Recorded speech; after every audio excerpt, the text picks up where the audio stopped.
Colombia, a country full of colors, music and breathtaking landscapes.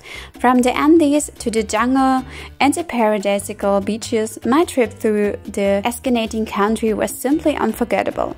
In this video I take you on to my trip to Colombia and give you some exciting insights.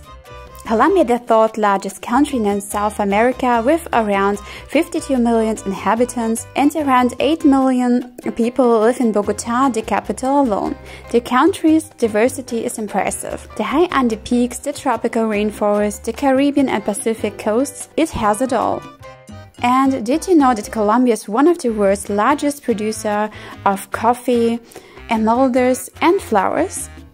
The official language is Spanish, but indigenous languages are also spoken in many regions. You can hear reggaeton, cumbia and vallenato everywhere. The music is simply part of everyday's life here. Colombia is known for coffee, music and breathtaking nature. The Coffee Triangle region is the world famous for the high-quality coffee, an absolute must for coffee lovers. And then there's the nature. The Tayrona National Park or the magical Cañona Cristales River with its 5 colors is simply spectacular. Medellin, once a dangerous city, is now a hotspot for digital nomads. The capital has the super-fast internet, modern co-working spaces like Selena or the Impact Hub, and a mild climate, not too hot, not too cold, the perfect for working. The cost of living is low, people are open and the startup scene is booming. But importantly, the night district makes all the difference. Laureles is safe, authentic and cheaper, while Poblado is more touristy. The best time to travel Medellin is between December and March or July and August, as it rains less during months. However, thanks to the mild climate, the city is pleasant to visit all year round. Medellin has a modern and well-developed metro system that is fast, safe and cheap, a rare treat in Latin America. This is completed by the cable cars, buses and cabs.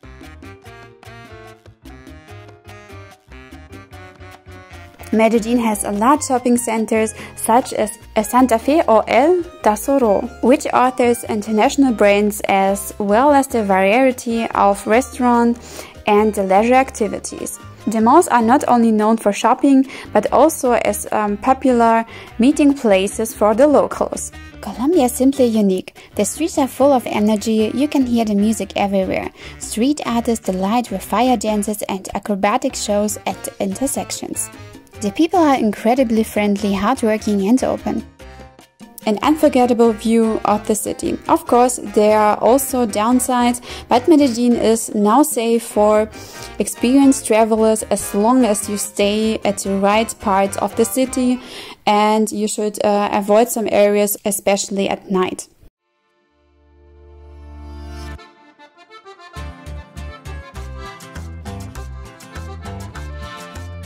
Many travelers are also come to Colombia to learn Spanish. I enrolled in a language school in Laureles. It took 1 hour of private lessons every day and it just was great. You can have salsa classes, yoga sessions, and of course they are the best coffee in the world almost anywhere. The Parque de las Esculturas on Cerro Notibara features cool sculptures by Colombian artists. It's a perfect walk with a fantastic view of Medellin. There is a small museum and restaurants ideal for a break after exploring. The illegal trade in the 1980s and shaped Medellin's reputation as the center of the drug trade. Since its death in 1993, the city has undergone an impressive transformation and is now considered as a modern and innovative metropolis. Today, the place where he has been back then, Comuna 30, is a tourist attraction with colorful houses and graffiti. I visited Colombia for several weeks in Laureles and in Poblado.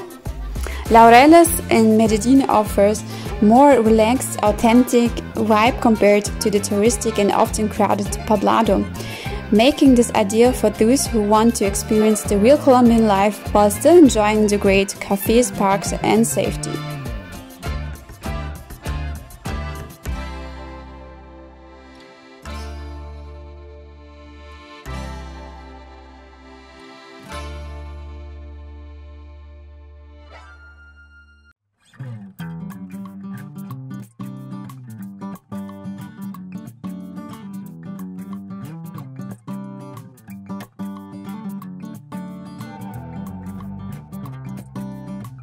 One of the most beautiful experiences was Guatapé, a picturesque village with colorful houses and the impressive rock El Peñol. I had an unforgettable day in Colombia with the magical Guatapé and the magical El Peñol. Our adventure begins early in the morning after a drive of around 1.5 hours through the picturesque hills of Antioquia region. We made out for our first stop for delicious breakfast. Then it appeared before us El Peñol, a huge monumental that towers 220 meters above the lake landscape Sentinel. The sight was impressive even from afar, but the real thrill began when we faced the 740 steps to summit. The climb was strenuous, but the views became more breathtaking in every step. Once at the top, we felt like we were standing out the roof of the world. The panoramic view of the shimmering lakes and the green island below us were simply spectacular. Did you know that this rock is over 70 million years old? A true natural wonder. We continued on to the picturesque town of Guatapé. Even at the first glance, the colorful facades of the houses, it felt like entering another world.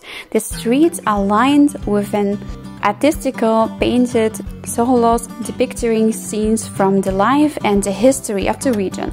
No wonder Guatapé is often referred as the second most colorful city in the world. After a short exploration tour, we visit the replica del Peñol, a miniature replica of the old village that had to make the way from the reservoir decades ago. The view of the replica, combined with the stories of history, gave the place a very special atmosphere. We went on a boat trip across the Tranquil Reservoir.